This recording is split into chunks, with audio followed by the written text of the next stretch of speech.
दोस्तों नमस्कार। आप सबका स्वागत है मेरे चैनल हिंदी की बिंदी पर। मैं हूं डॉक्टर प्रदीप प्रसन्न और आप भी प्रसन्न होंगे। आइए कुछ नई बातें सीखते हैं आज के टॉपिक के साथ।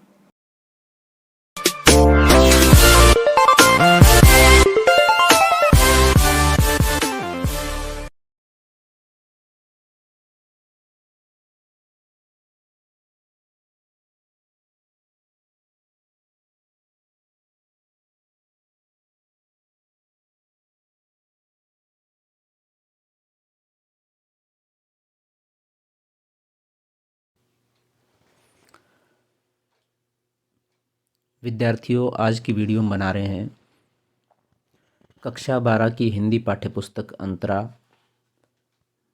भाग 2 पाठ 10 कुटज, जिसे हजारी प्रसाद द्विवेदी जी ने लिखा है। और हिमालय पर उगने वाला एकदम से शुष्क स्थिति में चट्टानों में बहुत सुंदर पुष्प लिए हुए जिजीविसा का प्रतीक ये पौधा निश्चित रूप से मानव जीवन के लिए, मनुष्यों के लिए कितना संदेशप्रद है, कितना शिक्षात्मक है, ये इस पूरे पाठ में हजारी प्रसाद द्विवेदी जी ने बहुत ही लालित्यपूर्ण निबंधात्मक भाषा के माध्यम से संस्कृत निष्ठ भाषाओं के और उनके उदाहरणों के द्वारा इसे समझाया है। बहुत सरस पाठ है, बहुत अच्छा पाठ है। इस पाठ का हम वाचन पहले कर चुके हैं, उसका अर्थ और भाव विश्लेषित कर चुके हैं। अब इस पाठ से संबंधित प्रश्नों के उत्तरों को लेकर के वीडियो बना रहे हैं। तो आइए हम शुरू करते हैं आज की वीडियो। आप देख रहे हैं हिंदी की बिंदी चैनल। पहला प्रश्न है, कुटज को गाढ़े का साथी क्यों कहा गया है? उत्तर है, इस पाठ में लेखक ने कुटज की विशेषताओं के बारे में बताया है। लेखक ने बताया है कि कुटज मुश्किल हालात में भी साथ देता है। लेखक ने इसका वर्णन करते हुए कहा है कि कालिदास ने अपनी एक रचना में लिखा है कि जब राम ने गिरि पर्वत विद्यमान बादलों को यक्ष के द्वारा एक निवेदन भेजा तो वहाँ के मुश्किल हालातों में भी यक्ष को एक कुटज का वृक्ष दिखा। वह वृक्ष ऐसी जगह पर खड़ा था जहाँ कुछ पनप नहीं सकता था। यक्ष को यह देखकर बड़ी हैरानी हुई। फिर यक्ष ने मेघ को कुटज का फूल चढ़ाकर प्रसन्न किया, इसलिए कुटज को गाड़े का साथी, संकट का साथी कहा गया है। अगला प्रश्न है, नाम क्यों बड़ा है? लेखक के विचारों को अपने शब्दों में लिखिए। नाम और रूप के महत्व को लेकर लेखक ने बड़ी अच्छी बात कही है, तो उससे संबंधित ये प्रश्न है। उत्तर है, हर व्यक्ति के जीवन में उसके नाम का बहुत ही महत्व होता है। नाम से ही व्यक्ति को पहचान मिलती है। यदि कोई हमें संबोधित करता है तो वह हमारे नाम से ही हमें संबोधित करता है। यदि किसी को किसी के बारे में बताना हो तो वह हमें उसका रूप, आकार आदि का वर्णन दिए बिना केवल नाम ही बता दे तो हम उस व्यक्ति को पहचान सकते हैं। तो नाम एक पहचान है व्यक्ति की। भले ही हम व्यक्ति को चेहरे से पहचानते हों, परंतु जब तक उस व्यक्ति का हमें नाम न याद आए या नाम न पता चले तब तक वह पहचान अधूरी ही रहती है। समाज में लोगों को उनके नाम से ही जाना जाता है। नाम समाज के द्वारा स्वीकृत किया गया है। इसलिए कहा गया है कि कोई भी व्यक्ति कितना भी सुंदर क्यों न हो, परंतु नाम के बिना उसकी पहचान अधूरी ही रहती है। तो नाम उसकी एक पहचान है। यहाँ तक कि हमने अपने जीवन में और समाज में हर वस्तु और हर प्राणियों को पहचानने के लिए नाम रखा है। यानी किसी न किसी नाम से ही हम उस वस्तु को, उस व्यक्ति को, उस स्थान को पहचानते हैं, उस प्राणी को पहचानते हैं। आजकल तो लोग अपने घर के पालतू जानवरों के भी नाम रखते हैं। नाम के प्रयोगवश से ही हमारे अंदर प्राणी और वस्तुओं की छवि बन जाती है। हमारे समाज में हर व्यक्ति और वस्तु के नाम उसके धर्म, जाति एवं आकार के आधार पर दिए जाते हैं, यानी कि वो एक पहचान बन जाती है। फिर प्रश्न नंबर 3 है, कूट, कुटज और कूटनी शब्दों के विश्लेषण कर उनमें आपसी संबंध स्थापित कीजिए। उत्तर है, हजारी प्रसाद द्विवेदी जी के अनुसार कूट शब्द के दो अर्थ होते हैं। कूट शब्द का पहला अर्थ घर होता है एवं दूसरा अर्थ घड़ा होता है। कुटज शब्द का अर्थ है घड़े से उत्पन्न होने वाला। कुटज अगस्त्य मुनि को भी कहा गया है। अगस्त्य मुनि को कुटज इसलिए कहा गया है क्योंकि वह भी घड़े से ही उत्पन्न हुए थे। जहाँ तक कूट शब्द के दूसरे अर्थ को देखा जाए, उसका अर्थ घर है। हजारी प्रसाद ने कूट शब्द के एक अर्थ को घर बताया है, वैसे ही घर में रहने वाली दुष्ट स्त्री को कुटनी कहा गया है। कई सारे बिंदुओं पर ये शब्द परस्पर जुड़े होते हैं और उनके अंदर समानताएं होती हैं। अगला प्रश्न है, कुटज किस प्रकार अपनी अपराजेय जीवनी शक्ति की घोषणा करता है? उत्तर है, इस पाठ में ये दर्शाया गया है कि कुटज का पेड़ एक ऐसे माहौल में जिंदा खड़ा है जहाँ किसी भी पेड़ पौधे का जी पाना असंभव है, वहाँ घास तक पैदा नहीं हो सकती है। ऐसे स्थान पर कुटज अपने आप को जीवित रख लेता है। सिर्फ जिंदा ही नहीं, फलता है, फूलता भी है। वह पथरीले पर्वत में भी अपने लिए जल खोज लेता है। वह ऐसे निर्जन स्थान पर अकेले जीवित रहकर अपराजय होने की जीवन शक्ति की घोषणा करता है। यानी कि जहाँ जीवन नहीं है, जहाँ संकट है, परिस्थितियाँ हैं, वहाँ भी जीवन जी रहा है कोई, तो निश्चित रूप से एक बड़ा काम है, ये बड़ी बात है। कुटज हम सभी को क्या उपदेश देता है? टिप्पणी लिखिए। उत्तर है, कुटज कठिन परिस्थितियों में भी हर यातना को झेलते हुए जिंदा रहता है। वह निर्जन पड़ी जमीन से भी अपने लिए जल और लवण खोज लेता है और वहाँ भी फलता फूलता है। कुटज से हमें ये उपदेश मिलता है कि जीवन में हर प्रकार की कठिन परिस्थितियों का सामना धैर्य और साहस से करना चाहिए। हमें कठिन परिस्थितियों को देखकर घबराना नहीं चाहिए। यदि हम मन में कुछ करने का ठान लेंगे तो वह अवश्य ही पूरा होगा। अगला प्रश्न है, कुटज के जीवन से हमें क्या सीख मिलती है? उत्तर है, कुटज के जीवन से हमें कई प्रकार की सीख मिलती है, जैसे कि हमें धैर्य से काम लेना चाहिए और हिम्मत कभी हारना नहीं चाहिए। विकट परिस्थितियों में भी हमें अपने सामंजस्य को बनाए रखना चाहिए। अपने लक्ष्य को प्राप्त करने के लिए निरंतर प्रयास करना चाहिए। हमें खुद पर विश्वास रखना चाहिए और किसी भी परिस्थिति में लाचार नहीं होना चाहिए। मुसीबत के समय में कभी भी घबराना नहीं चाहिए। हर परिस्थिति का सामना डट कर करना चाहिए। हमें अपनी मेहनत और लगन से जो प्राप्त होता है उसे सहर्ष स्वीकार करना चाहिए। तो ये संदेश कुटज से हमें मिलते हैं। अगला प्रश्न है, कुटज क्या केवल जी रहा है? लेखक ने यह प्रश्न उठाकर किन मानवीय कमजोरियों पर टिप्पणी की है? उत्तर है, लेखक मानवीय कमजोरियों पर हमला करके इस सवाल को उठाता है। लेखक के अनुसार कुटज का वृक्ष न केवल जीता है बल्कि यह भी साबित करता है कि अगर मनुष्य में जीने की इच्छा है तो वह हर परिस्थिति का आसानी से सामना कर सकता है। वह अपने आत्मसम्मान और गर्व दोनों की रक्षा करता है। वह किसी से मदद नहीं मांगता बल्कि खुद हिम्मत से रहता है। यह प्रश्न उन मनुष्यों पर लक्षित किया गया है जो थोड़ी सी भी कठिनाई में हिम्मत हार जाते हैं। उनके पास जीने के लिए कारण नहीं होता बल्कि सिर्फ जीने के लिए ही जीते हैं। ऐसे व्यक्ति में हिम्मत और जीने की ललक नहीं होती। ऐसे लोगों के लिए कहा जाता है कि वे मन के हारे होते हैं। प्रश्न नंबर 8 है, लेखक ऐसा क्यों मानता है कि स्वार्थ से बढ़कर जिजीविषा से भी प्रचंड कोई ना कोई शक्ति अवश्य है? उदाहरण सहित उत्तर दीजिए कि वह शक्ति क्या है। लेखक ऐसा क्यों कहता है? उत्तर है, मनुष्य का स्वार्थ हमेशा उसे गलत रास्ते पर ले जाता है। मनुष्य ने अपने स्वार्थवश ही गगनचुंबी इमारतों का निर्माण किया है।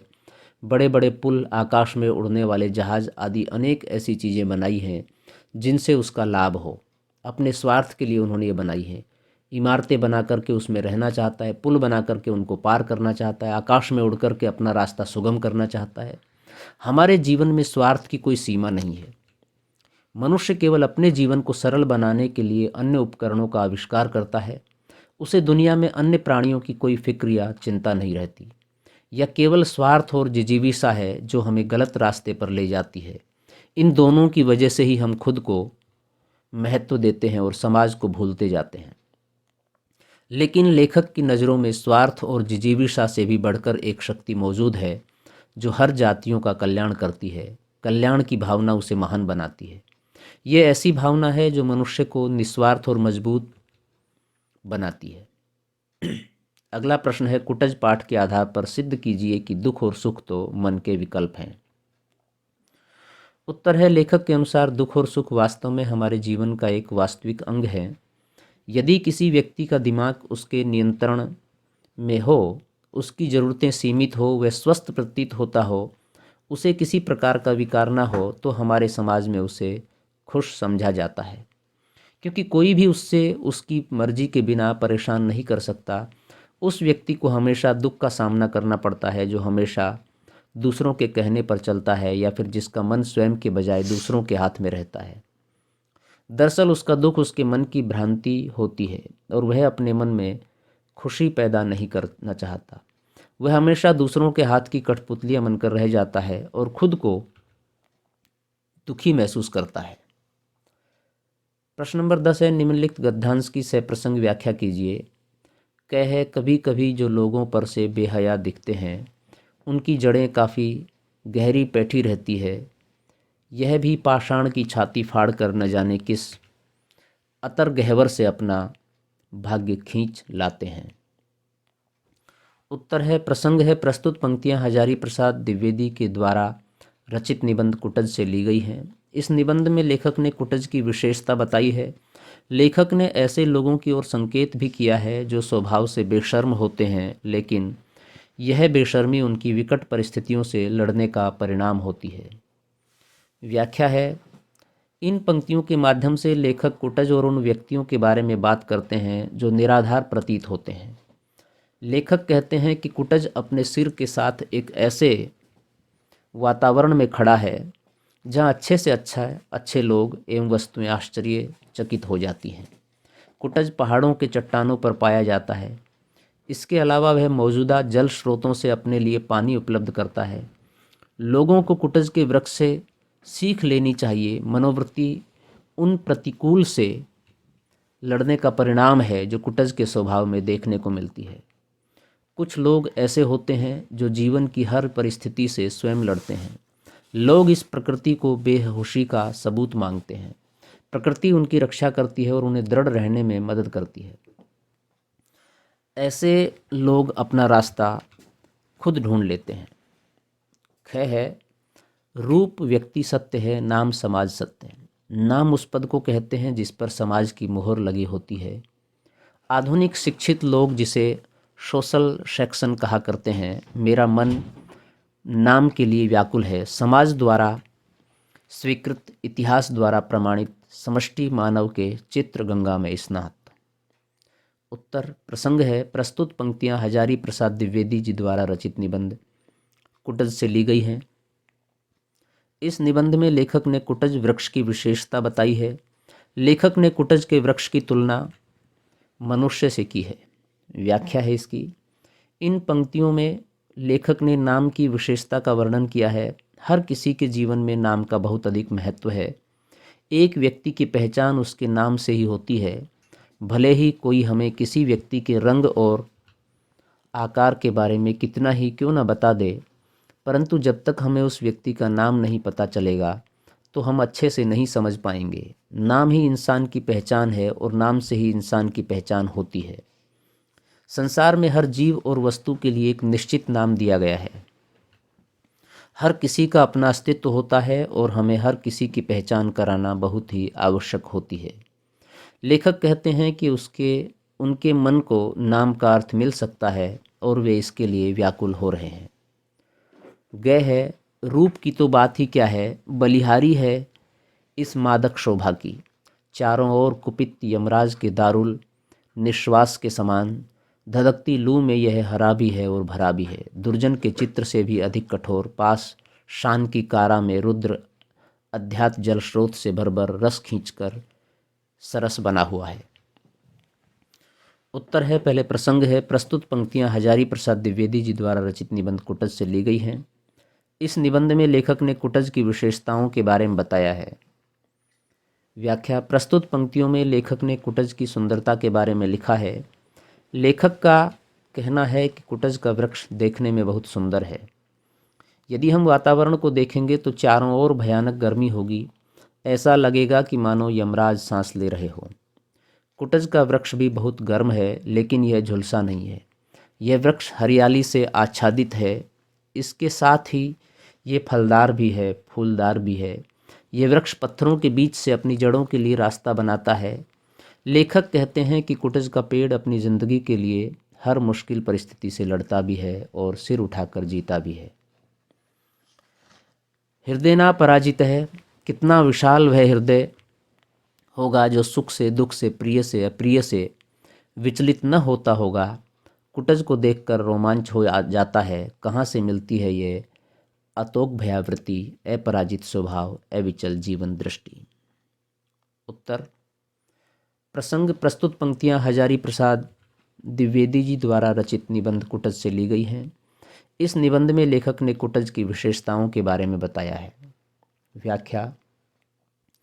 इन पंक्तियों में लेखक ने कुटज की सुंदरता के बारे में बताया है। लेखक ने यह भी बताया है कि हमें कैसी भी कठिन परिस्थितियों में हार नहीं मानना चाहिए, बल्कि उस परिस्थिति का डटकर सामना करना चाहिए। हमें हर परिस्थिति में धैर्यवान होना चाहिए। हमें अपनी मेहनत और ताकत से हर कार्य को पूरा करना चाहिए। यदि हम लगातार कोशिश करते रहेंगे तो कठिन से कठिन परिस्थिति हमारे सामने घुटने टेक लेंगी। निष्पक्ष स्थिति में उभरता हुआ व्यक्ति सोने की तरह चमकता है। जो व्यक्ति भयानक चोटियों को भी पार करके खुश रह सकता है, उसे जीवन में कुछ भी नहीं हरा सकता।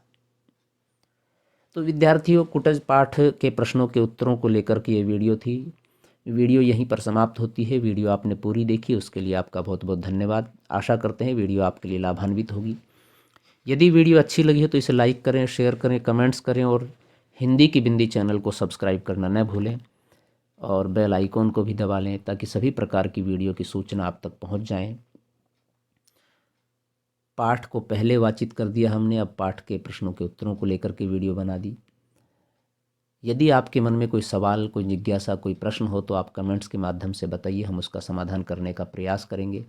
आज के लिए इतना ही। नेक्स्ट वीडियो में नेक्स्ट टॉपिक साथ फिर मिलते हैं। तब तक के लिए शुक्रिया। नमस्कार।